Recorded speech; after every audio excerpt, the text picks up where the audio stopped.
The Tarrant County Master Gardener Association has partnered with the Tarrant Regional Water District to encourage water conservation. TRWD maintains 4 area lakes and pipelines needed to provide surface water to local water treatment plants so they can clean that water to meet drinking standards for our communities.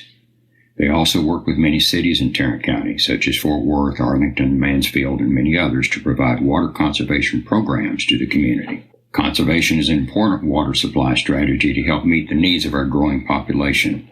There are currently 2.3 million people living in Tarrant County, and this is expected to double over the next 50 years. At SaveTarrantWater.com, you can sign up for free weekly watering advice custom to your location. If you're a resident of Tarrant County, you can sign up for a free sprinkler's checkup where a licensed irrigator comes to your home, provides a comprehensive evaluation of your system with recommendations to reduce water waste. There's also an event calendar where you can find information about future classes and workshops. So be sure and check out SaveTarrantWater.com to sign up for their free services. All right, well, good morning. This is the great soils of North Texas. Some people would say it's great, some people would say it's bad, but hey, it's what we have, and so we have to learn to live with it. We're going to garden in the soils.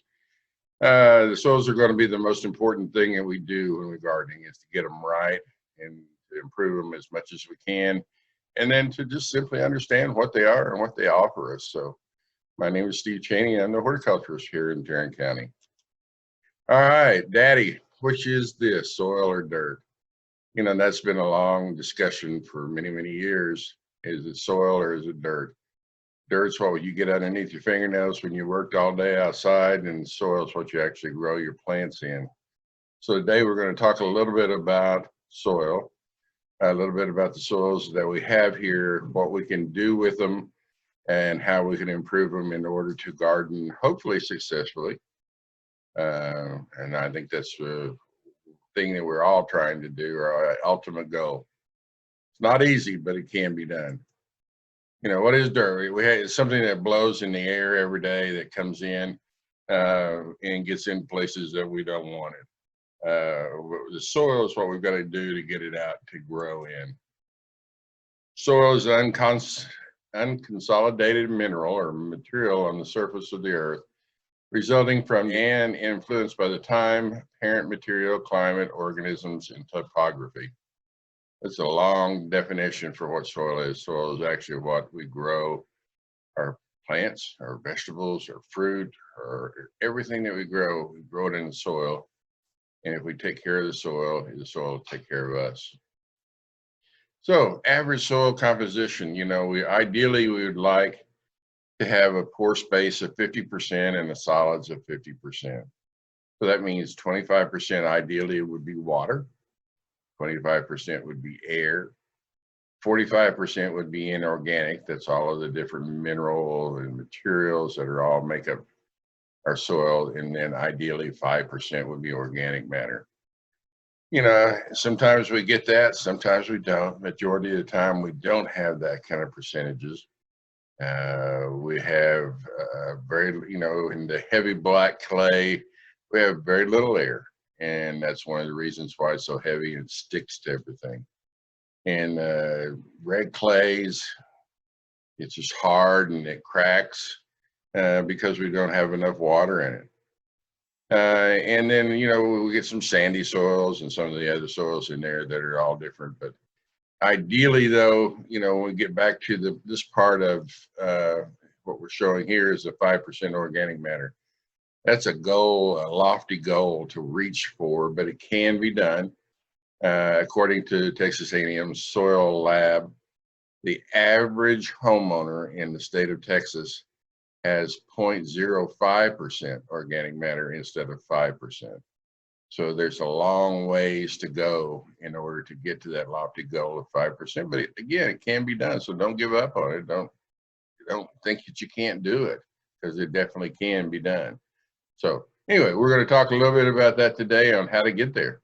Relative size comparison of soil particles, when you stop and think about it, is kind of different. People often feel like the sand, you know, is so small, and the silt is in between, and the clay is the big particle. but it's just the opposite. The sand is actually the biggest particle we have. The silt is much, much smaller, and then the clay is the tiniest particle we have in the soil. So if you look in comparison, it's size-wise, sand would be like a barrel. Silt would be like a plate, and clay would be like a little dime, that size comparison. So it kind of gives you an idea. You stop and say, well, sand is there's so much of it and it just sifts between your fingers. It's got to be small. Well, it's not, because you can fill something up with sand and then put some other things in it and it'll fill in between the particles. So the clay is so small, particle, that water has a hard time getting in it. Air has a hard time getting in it. Organic matter has a hard time getting in between the particles of clay. Soil triangle is something we often talk about when we look at soils, and the soil scientists are real high on this.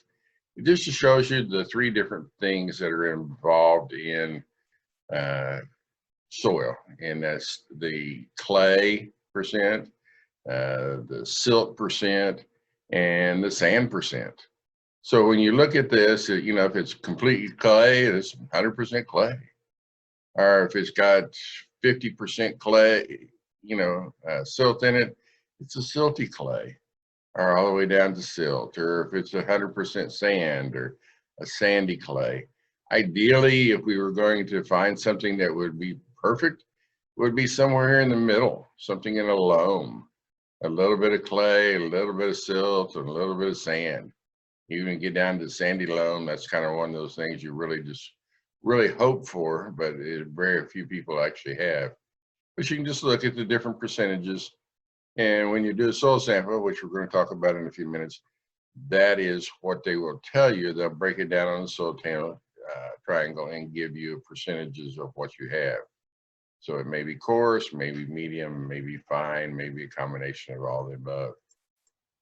When you look at the general soil map of Texas, it kind of gives you an idea of how many different types of soils are out there. As we can see here, all these different colors are all different types of soils. In Tarrant County alone, we have 77 soil types. Can you imagine that? 77 completely different soil types just in the one county. So this kind of map just kind of shows you a little bit overall of what's going on, the different clays, the different sands, the different wet areas. So it's kind of interesting to look. You can go to NRCS, it's the National Resource Conservation Service. It's a part of the Department of Ag, and they have all the soil maps so that you can actually go get a current soil map and look at your piece of property you're thinking about buying in the middle of nowhere, and you can look it up and it'll tell you exactly the soil types that you have there without even going there. So it's kind of interesting when you look at it from that area. All right.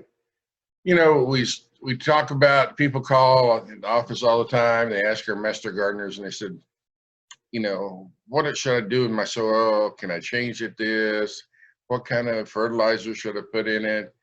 All of those different things. And the first thing I always say is, have you had a soil test done? And they said, nope, don't even know what it is. Or yeah, I've heard about it, but I don't want to spend the $10. I'd rather go put some $10 more of flowers in or something, So this is kind of my idea of what, when people say no, I said, what? Really? You got to have a soil test. Otherwise, you're just guessing. So how do we evaluate soil fertility? Now we're going to talk about soil tests. The soil test is the key to the nutrient management. Otherwise, we have no idea. People call me and they say, Steve, you're the expert.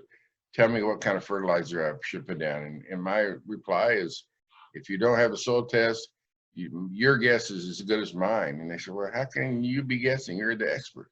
I said, well, the reason is I'm only guessing because I don't know what you have in your soil. I don't know what you've done to your soil. I don't know what the people did before you. I don't know if it was farmed at one time. I don't know if it was covered up a landfill. I don't know any of that stuff. So really your guess is as good as mine, because at least you see it, you mow it, you do whatever you need to do. So the soil test is the key to the nutrient management. People say, hey, can I get one of the soil test kits at one of the box stores or one of the nurseries? Yeah, you can. It's not as in depth. It doesn't give you as much information. And yes, it's better than a guess, but when you stop and look at a soil test that you're going to do maybe once every year or once every other year, and it's 10 to 12 bucks, and you're looking at buying a soil test kit for $12 to $15, and then you have to replace the stuff in it all the time, it doesn't really make sense. So think about doing it at one of the soil labs. Obviously, since I work for A&M, we suggest A&M soil lab, but there are others out there. So the soil test, what it is, it's a chemical extraction that provides an index to estimate the ability of a soil to provide nutrients for plant growth. It can identify the degree of deficiency or sufficiency of a nutrient. And that's the thing, we want to have we want to have a soil that is feeding the plant. We don't want to be feeding the plant all of the time and giving it other nutrition, because we need to walk away from it sometimes. We can't always be there, and so we need to let the soil take care of it. That's what it's designed to do. So taking soil samples, there are lots and lots of ways of doing it. We're going to show you a couple of different quick ways, but this is a soil probe, and that's a little bit of PAM. You can use all different kinds of things, but all they're using that is just to put a little bit on the probe so that it'll go into the ground easier. They're only as accurate as the samples on which they're based. Soil samples, when you go out and you divide up the area that you have, if you're doing the acreage, may divide it into an acre or a half an acre, or whatever's easiest for you. If you're doing a home, you may divide it into the front yard, backyard, or front yard and side yard, or front yard and vegetable garden, or whatever it may be. So you can get an idea of what's going on. The samples must be representative of the area to be cropped or to be used. And then so we're going to go in and use that soil probe to push down into the ground and get a sampling of what's going on in that soil. So again, we push it all the way down in, it's going in, 10 to 12 inches. And then we pull it out, and you can see the soil cores there. And so that's how far it went into the ground. And you see, if you took it out and really looked at it and broke that down, you see a little bit of difference in the different layers of it here. Here we're getting closer to the top, and so it should have a little bit more topsoil. Here it should have a little bit more secondary soil, and here it should have a little bit, maybe not so good soil, the original parent soil. Once you get it out, then we put it in a box, we put it in a baggie, we do whatever. But the first thing is that we put it in a big box or a bucket and mix it up really good, because you don't want to take just one sampling, because you might, tell them what you did. So front yard, maybe 6, 8, 10 samples, put them in a bucket, mix it up real good, and then take that one sampling out of here, so it's a composite or homogeneous sampling of your front yard or your pasture or your backyard or your vegetable beds or whatever. So once you get that, then we send it into A&M to the lab, and they take care of that. If you don't want to use a soil probe, or an auger like they have here, you can use a trowel or a spade. A lot of people at times will suggest a trowel if you're doing a lawn or turf, because they don't want to mess up their turf. So you can take a trowel and just push it in kind of at an angle and get down 3 to 6 inches, and then lay that piece back over, get a third of a cup or so out of there, and then lay that piece back down and push it back so that you never know that you tore it up. but that's a lot of times where the auger or the tube come in. Or you may use a big shovel. It's up to you, whatever you want to do. 6-inch composite sample. Normally, recommendation is 4 inches for sod. You know, whatever you want to do, but you want to get it somewhere in that 3 to 6 inches is where you're going to get your soil sample from. Routine test is what most people do. Gives you your soil pH, your salinity, your nitrates, and your macronutrients. We're going to talk about that in a second. Micronutrient test is additional. It's zinc, iron, and magnesium, and copper. Other tests may be boron, salinity, lime requirement, texture, and even organic matter. You may want to do that when you start off to have a baseline of, well, is your organic matter at that 5% we'd ideally like, or is it at 1%, or is it at 0.05 like the average person? So that you'll know how you're going to work towards that. Taking good soil samples, again, taking cores in various different places so that we get a homogeneous, put it in a bag and mail it immediately to the lab along with the form that comes on it. And then that way you'll be able to get it to them. It'll take about a week there, depending on how backlogged they are. And then they'll be able to send you a soil sample telling you everything that was going on that day. Now, when we talk about that, one of the things that's really important to think about is it's no different than you going out and taking a snapshot of a flower. It records what's going on at that time. But we also have to think, did I do anything to skew this analysis in the last 30, 45 days? So I want to take a soil sample when I've not done anything to the yard, any additions in the last 30 to 45 days. So now we got the soil sample, we sent it in, we waited a week or so, and now we got it back. And here's what it shows. So we'll start here at the top, 8.9 pH.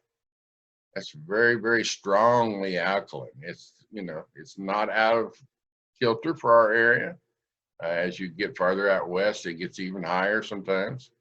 But that's a very alkaline soil, so we have to look and say, okay, if I'm going to grow azaleas or I want to grow something that is a acidic loving plant, I'm going to have a really tough time doing that. And so that's telling me, well, maybe azaleas are not the best for our area.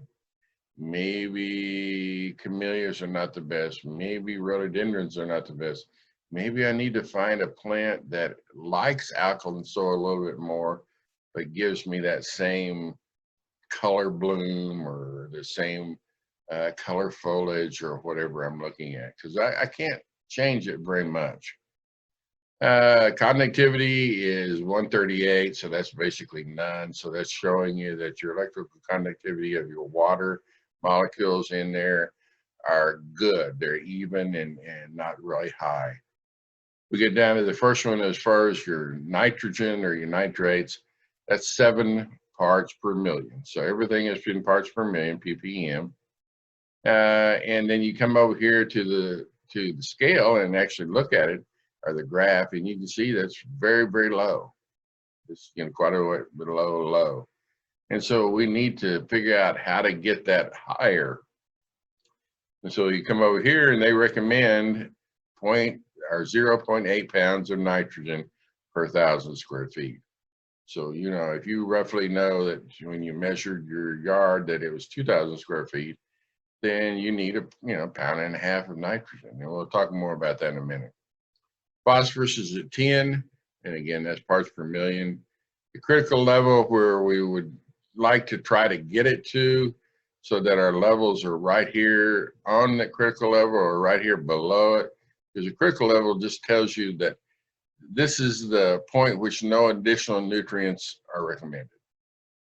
It's not critical that it's going to die or anything. It's just critical to get it to that so that it has everything it needs. So you can see that nitrogen is low, a long ways away from it. Phosphorus is a long ways away from it. Potassium is a long ways away from it. So they're suggesting 0.8 pounds of nitrogen, 3.1 pounds of phosphorus and 3.2 pounds of potassium. And we get over to calcium, it's 1809, that's parts per million. So it's a little bit above the critical level, so nothing suggested there, nothing to worry about. Magnesium, 298, sulfur, 21, all right, just a slight bit over the top of that. Sodium is 181, it's a little bit below critical level, but that's good. That's one of the few chemicals that we don't want it to ever get to that, because we don't really need excess salt in our soil. And then iron and zinc and manganese and copper, you can see it, all that. And then a limestone requirement if it should need any lime. So when we come back over here to this, then we have to look, here's the recommendations, but do we need it today? Do we need to rush out and get all of those today? Not necessarily. That's just saying we need the amount to get it up to this level. So anytime that I add fertilizer means that I have to water it in. So if I'm in a period of time where I've got a water shortage, then I may not want to go adding fertilizer right away.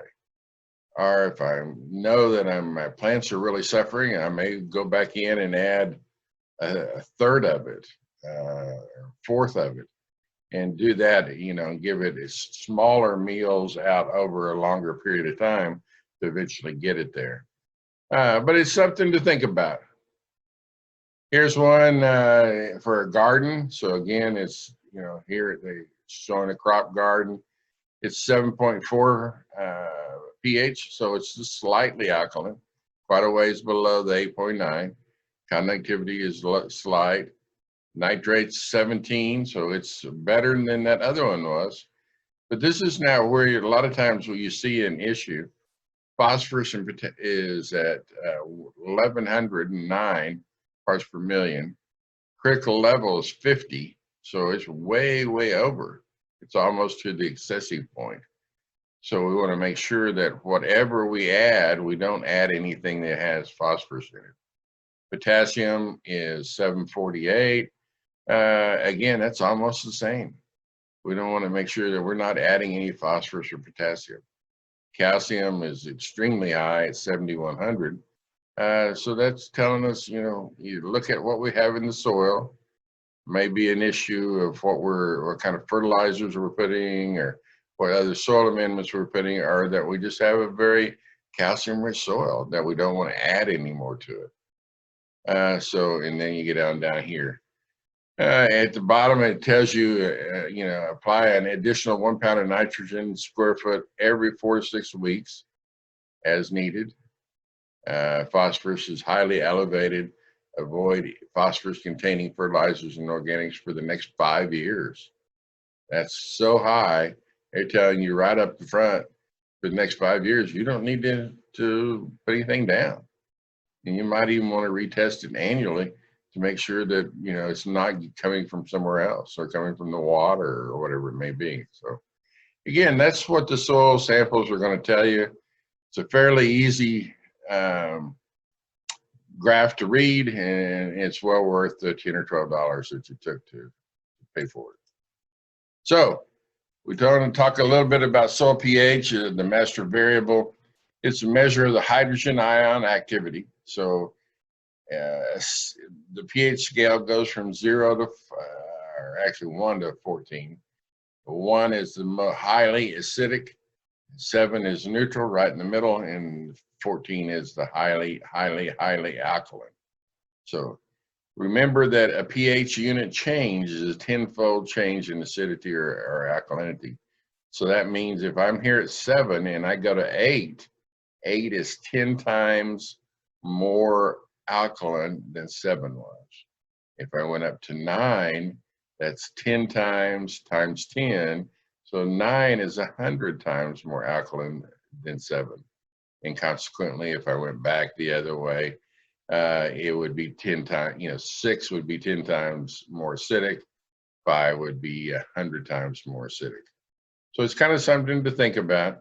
Again, we cannot change this very much at all. Over a long period of time, we can change it a tad bit.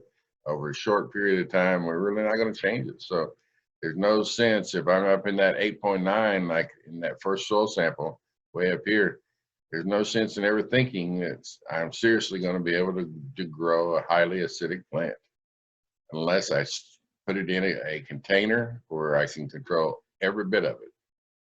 And then I'm still going to struggle because of the heat and the water differences and all those things. Why is it called a master variable? Well, soil pH does so many different things. It controls the soil microbe activity in the soil. Without the microbes doing their work, we've got essentially a dead soil. It controls the nutrient exchanges, so that's important. The nutrient availability, it can lock up.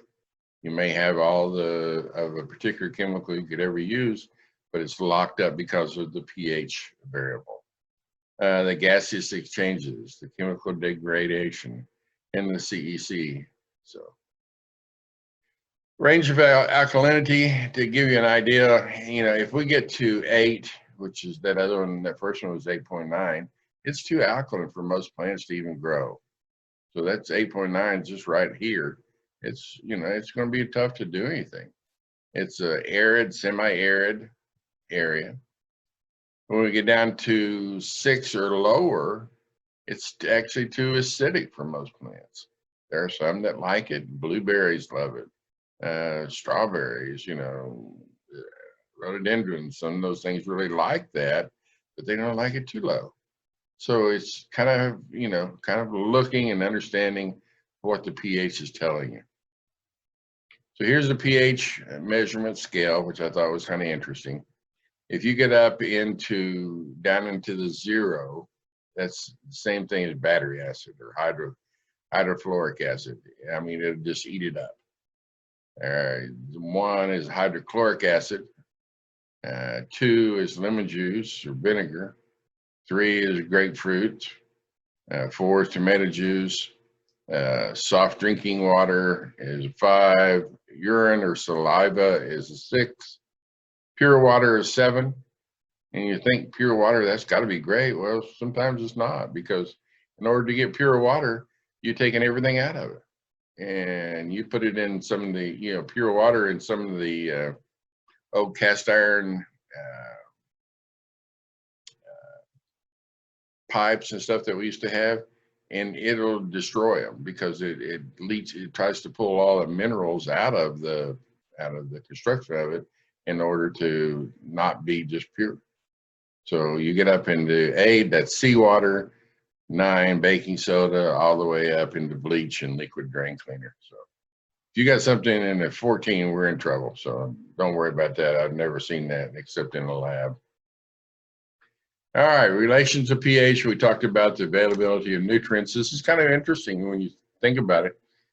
Is here we are at neutral. And so we've got plenty of nitrogen. But if we get too alkaline, it starts narrowing down. And if we get too acidic, it starts narrowing down. We still have plenty of nitrogen there. It's just now becomes locked up due to the pH, and it can't be accessed by the plant. Same thing with phosphorus, potassium. The higher you go, there's plenty of it. The lower you go, the less of it's available. Same thing with sulfur. We're using sulfur to drive it down and limestone to bring it back up. Calcium, really drops when you get down but much below neutral.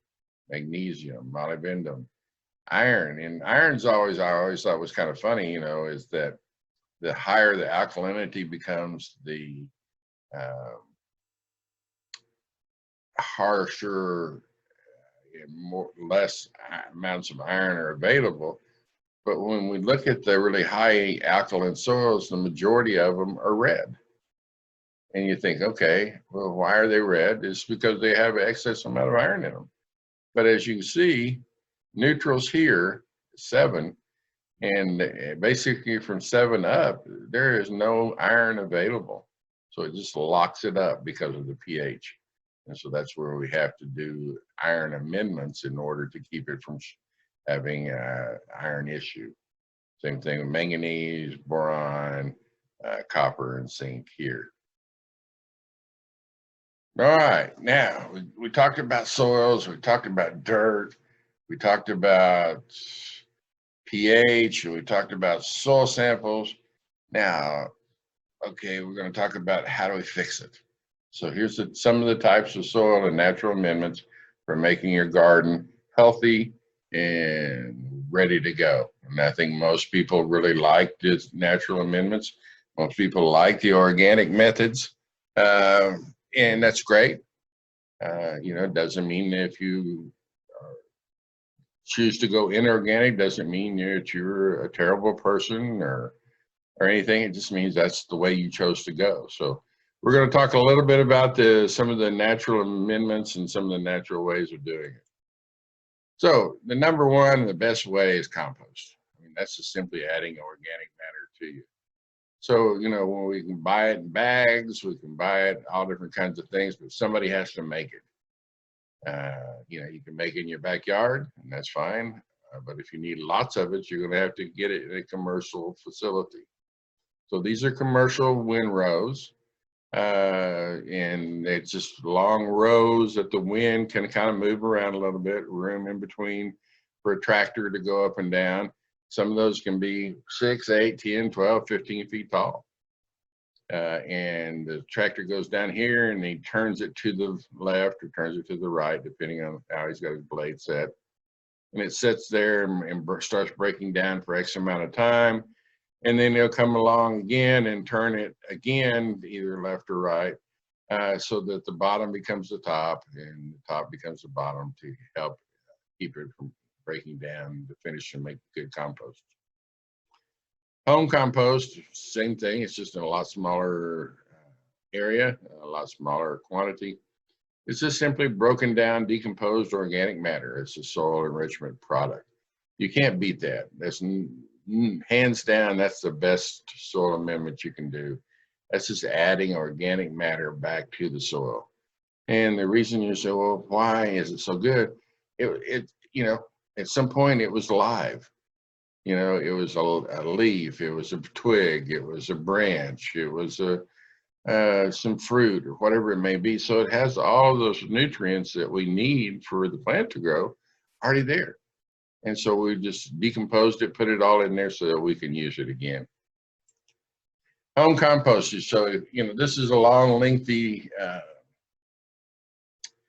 talk about it or description about it. But basically, if you want a healthy, productive landscape, the first thing you got to do is build a great soil. It's not quick. Even if you got all the money in the world, it still takes time. Most of them, gardeners make the mistake of looking first to, okay, what kind of fertilizers or what kind of magic tonic or what kind of miracle working concoctions can I put on to make it a great plant? That's all I worry about. I'm not caring about anything else. But there's no long-term substitute for proper soil building. If it's poorly drained, if it's acidic, if it's alkaline, if it's compacted, if it's low in organic matter or has poor structural characteristics, it doesn't matter how much fertilizer you add, the end results are going to be disappointing. And I might be able to get, by doing all those things, I might be able to get some carrots, but the second set of carrots or the third set of carrots, it's going to get back to being nothing because I can't add it all the time. So I need to figure out how to get soil good, and that's through the use of compost. Goal is to build it that needs few additional inputs rather than something that's always looking for a quick fix. Gardeners who want to get garden naturally are willing to build it over time. They recognize the value of doing it. It's like the old farmers, they didn't start and have a whole bunch of quick things. They say, okay, I've got to put some stuff in here and I've got to follow the method, and it's going to take me a while to get to it. But once I get to it, the value is they're going to be there. And so they enjoy the benefits for years to years coming of great soil, healthy plants, and productive gardens. All right, so one of the things that we can do once we have the compost And then this is, a lot of people talk about this, is compost tea. And you think, okay, what is compost tea? It's just compost. It's diluted in water. You get all the nutrients out of it, and you put it in something that you can spray it instead of having to shovel it.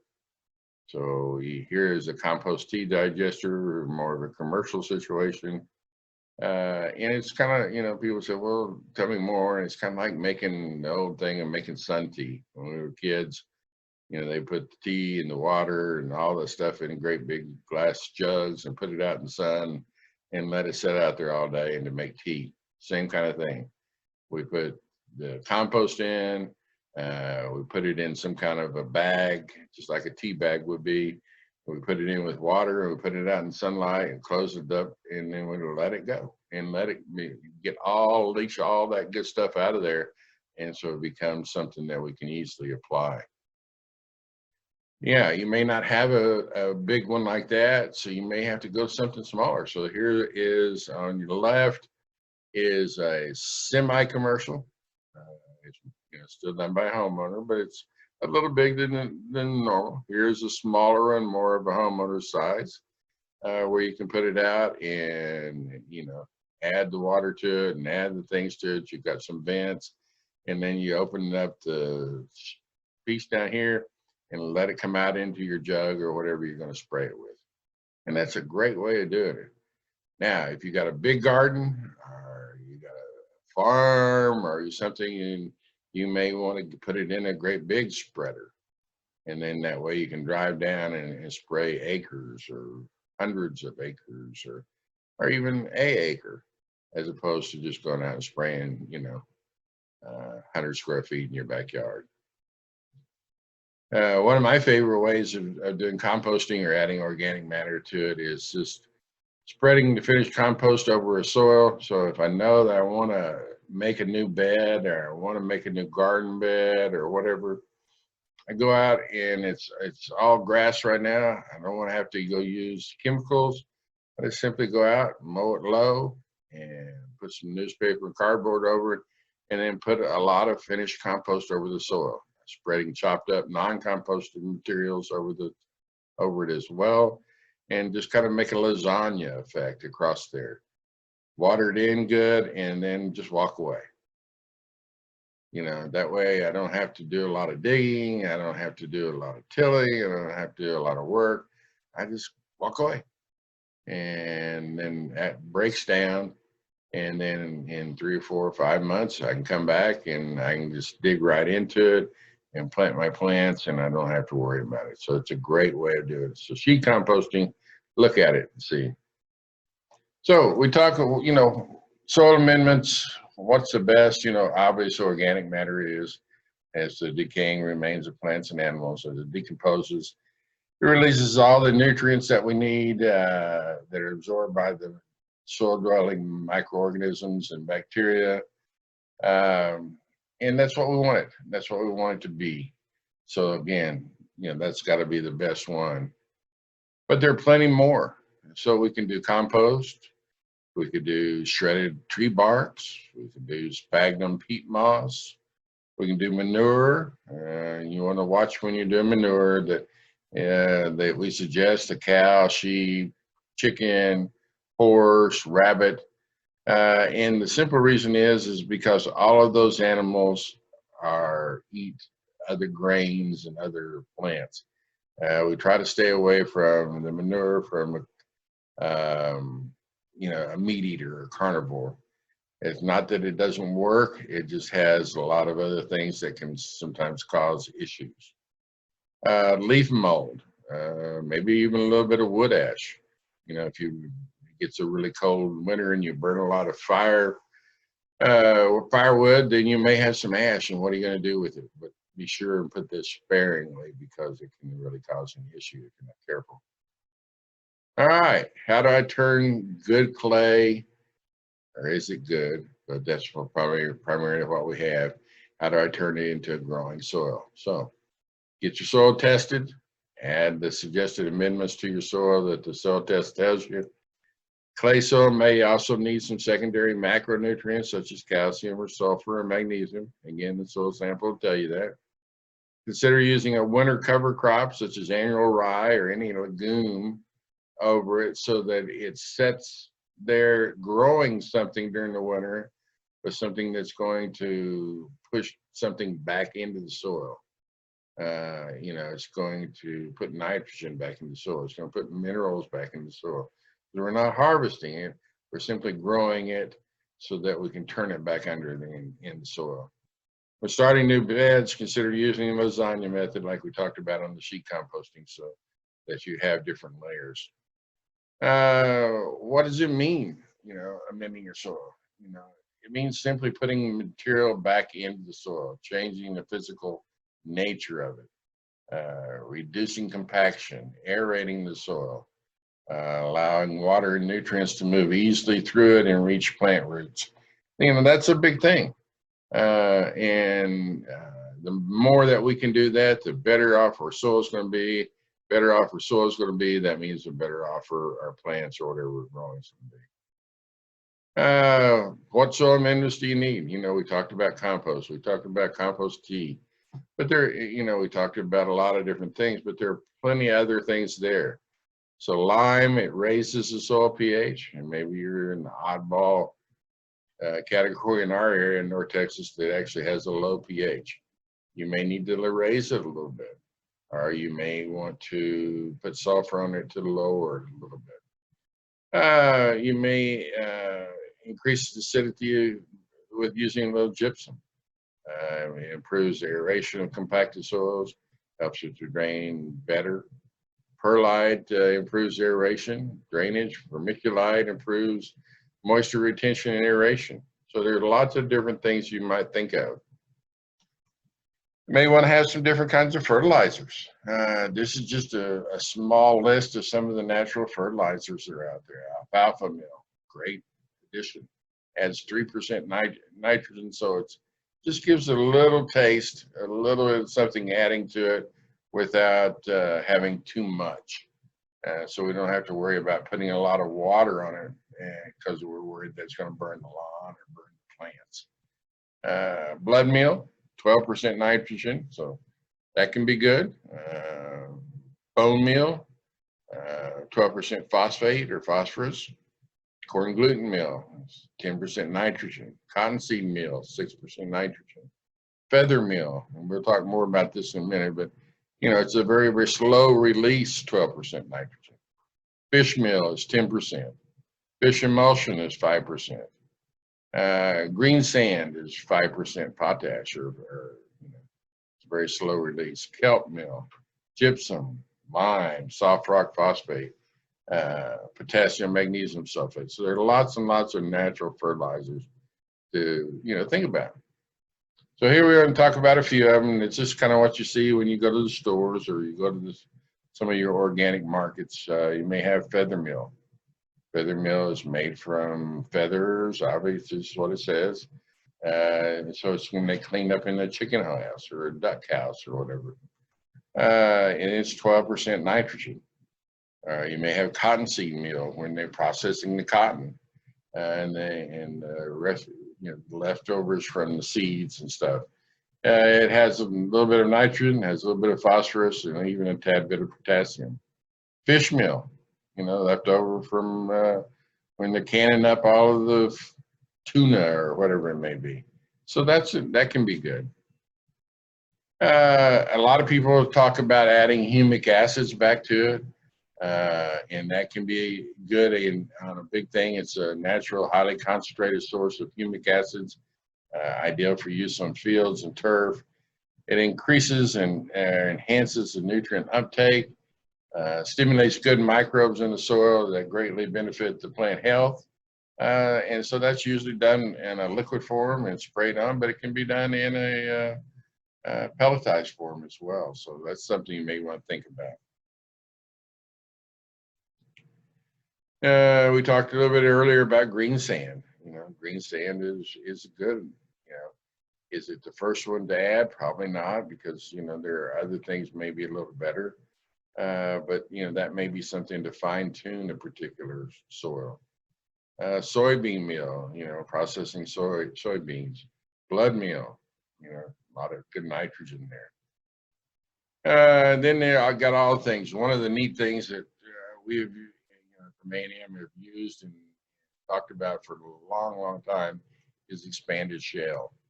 Expanded shale is simply shale rock that's mined. A lot of it's mined down south of Dallas. And then they break it up into different size pebbles, all the way down to BB size if you want it, but most of them are going to be the size of a small bean. And then they run it through a kiln. It's kind of neat because they run, start at one end and run it through a kiln. It's 1800 degrees, and when it comes out the other end, it's expanded, and it actually has some air pockets in it. So I often talk about that being a popcorn kernel and a piece of popcorn. You try to chew on a popcorn kernel, it's going to break your teeth. You chew on a piece of popcorn, it's good because it has the air in it. So, expanded shell, you add one time, it's a little expensive, but you never have to add it again. And so what it does, it gets in between the clay particles and opens them up just a little bit so that air and water can get in between. And then all of a sudden that clay particle becomes a great soil. So consider expanded shale. Rock phosphates, lava sand. A lot of people like lava sand. Texas spring sand. Dry molasses, it's a sugar that you add to your soil. It can be good. Alfalfa meal, sulfur and potassium and magnesium. Maybe again blood meal or green sand or bone meal. Just remember, anytime that when we start adding blood meal or bone meal, that's very much organic. Sometimes blood meal can draw in some other animals because they like the taste of it. Sometimes bone meal can do the same thing, so be careful there. Here's one. See, this has got sphagnum peat moss. This has got a mushroom compost. A lot of people talk about mushroom compost. This really can be good, and it can really give you a big boost in your soil, but it also can be very hot. And we want to be careful that we don't get something too hot that it burns the roots of the plant. Sphagnum peat moss is good. A lot of people like peat moss. You just got to remember what peat moss is. It's a material that got compressed and then solidified down. And so when they dig it up and cut it out in great big bales.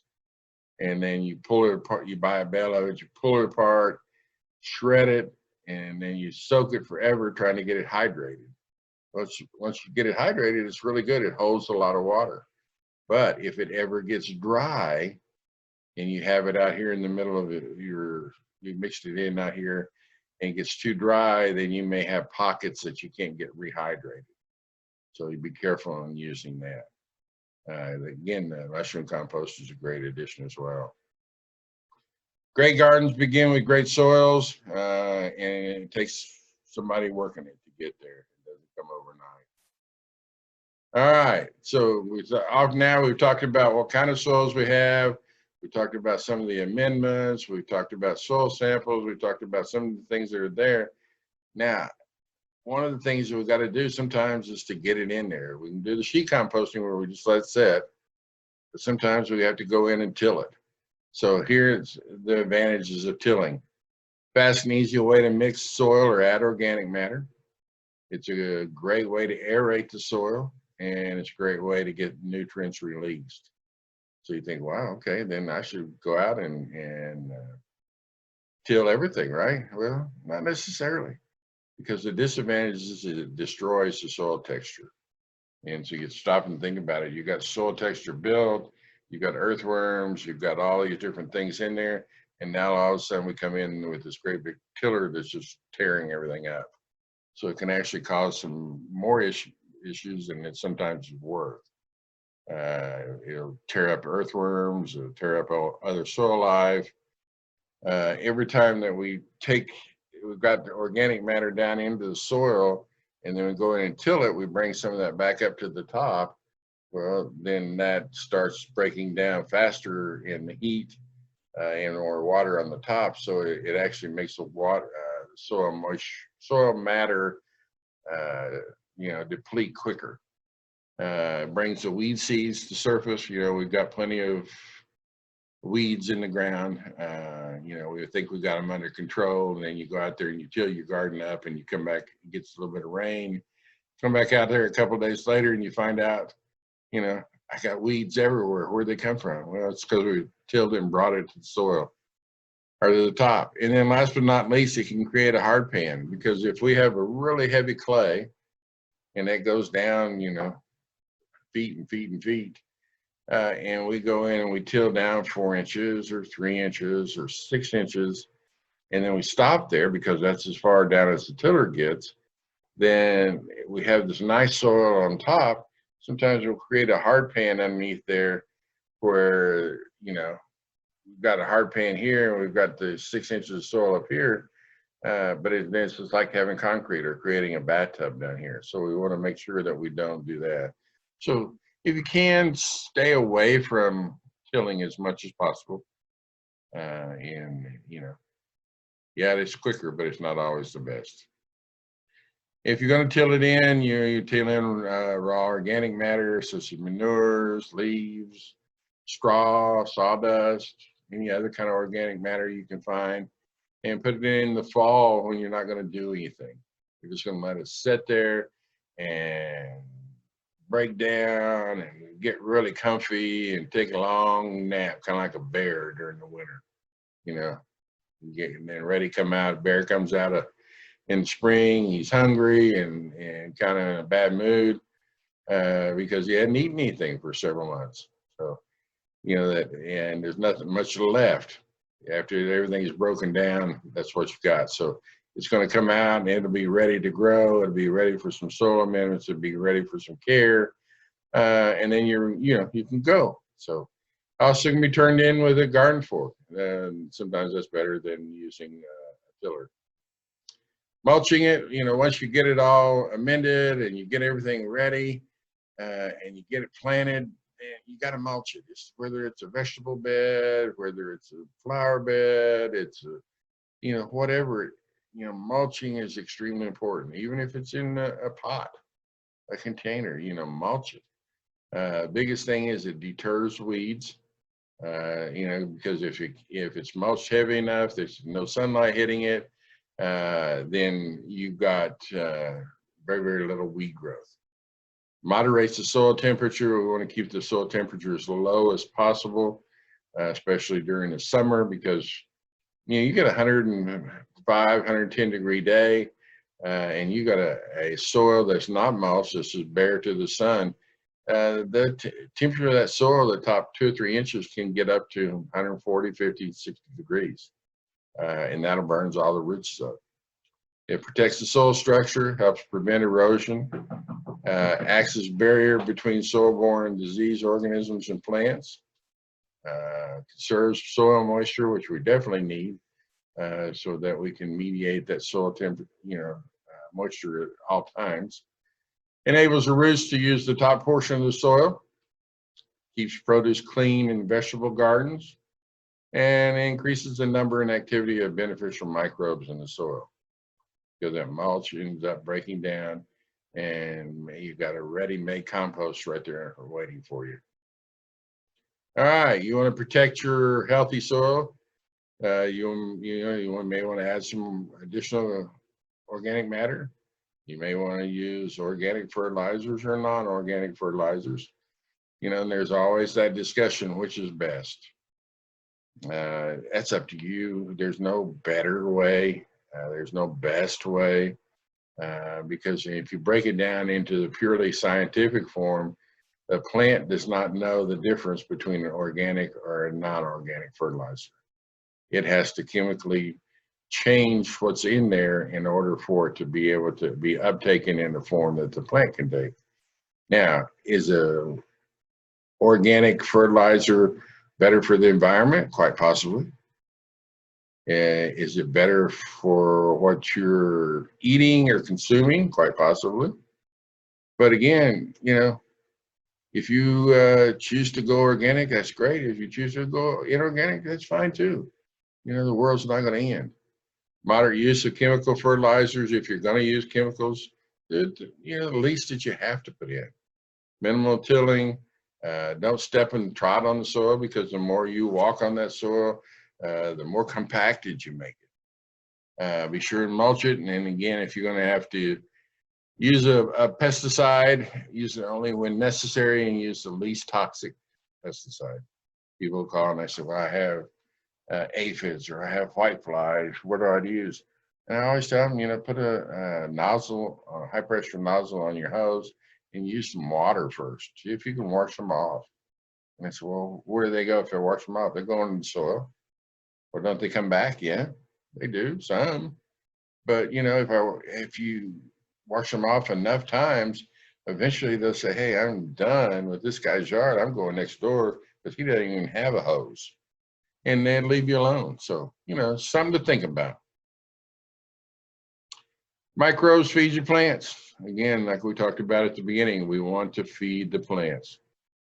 We don't want to, we want the soil to do it. We don't want to be the one that's feeding the plant all the time.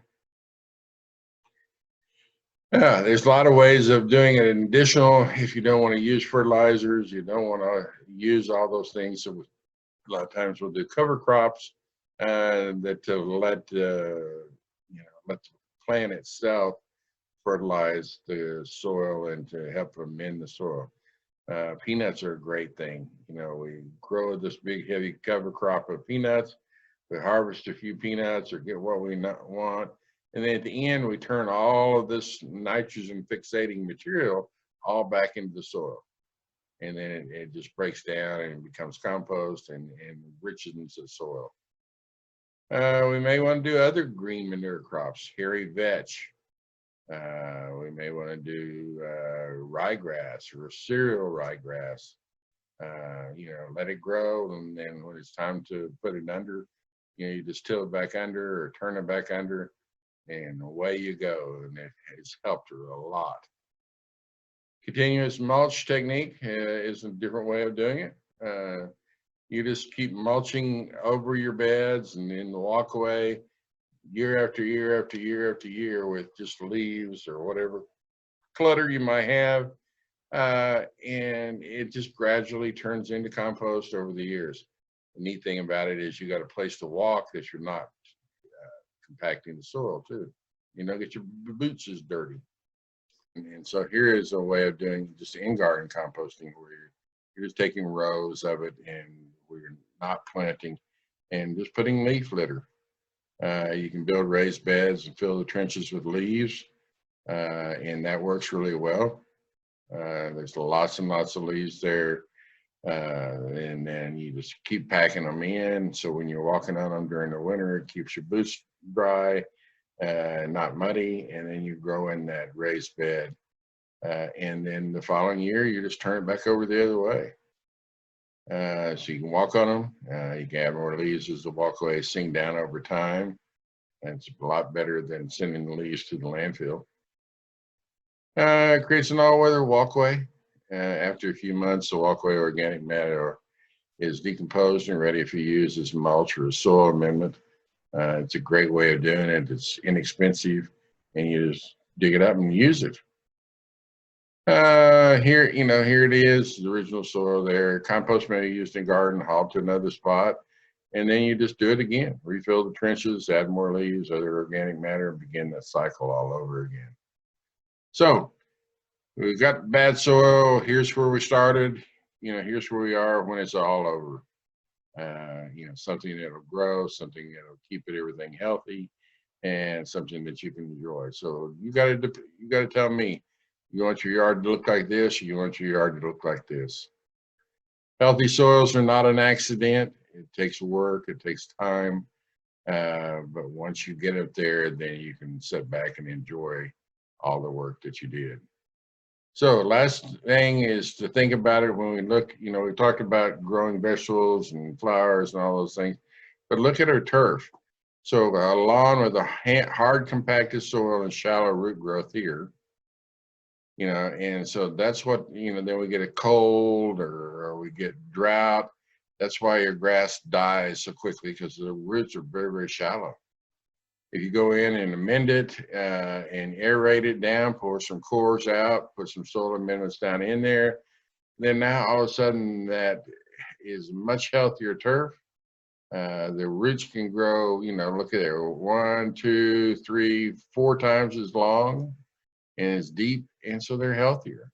So that's a great way of doing it, just by adding some soil amendments to whatever you're doing. Links you can use. We wanted to kind of finish it up by just kind of telling you some of the things. All the latest and greatest AgriLife Extension publications are at http://publications.tamu.edu. If you don't want to remember all that stuff, just put publications.tamu.edu. Just about anything that you can think of, whether it be apples or oranges or carrots or whatever, you can just put in that word and then .tamu.edu and let the power of the computer take you right to it.